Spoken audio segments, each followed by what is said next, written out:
ఎందుకు ఏబి వెంకటేశ్వర గారు టార్గెట్ అయ్యాడు జగన్మోహన్ రెడ్డి గారికి? చంద్రబాబు నాయుడు గారి పరిపాలనా హయాంలో ఇంటెలిజెన్స్ చీఫ్గా ఉన్న కారణంగా, చంద్రబాబు నాయుడు గారు సామాజిక వర్గీయుడనే ఏకైక కారణంతో, మరి తాను చెయ్యని తప్పుకు కూడా తాను బలిపశువుగా మారిన ఒక అధికారి కళ్ళ ముందు కనిపిస్తూ ఉన్నాడు.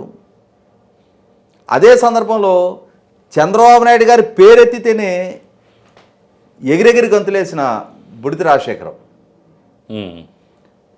మీడియా సమక్షంలో దూషించి 2014-19 మధ్య చంద్రబాబు నాయుడు గారు ముఖ్యమంత్రిగా ఉన్న రోజుల్లో, ఆ రోజుల్లో 2019 ఎన్నికలకు ముందు కోడ్ ఆఫ్ కాండక్ట్ అమల్లోకి వచ్చిన తర్వాత కరువు అంశం మీద సమీక్ష చేయడానికి అధికారులతో ఒక సమీక్షా సమావేశం ఏర్పాటు చేస్తే కోడ్ ఆఫ్ కాండక్ట్ అమల్లోకి వచ్చి ఉండొచ్చు, కానీ సమీక్షా సమావేశం నిర్వహించే అధికారం ముఖ్యమంత్రికి ఉంది.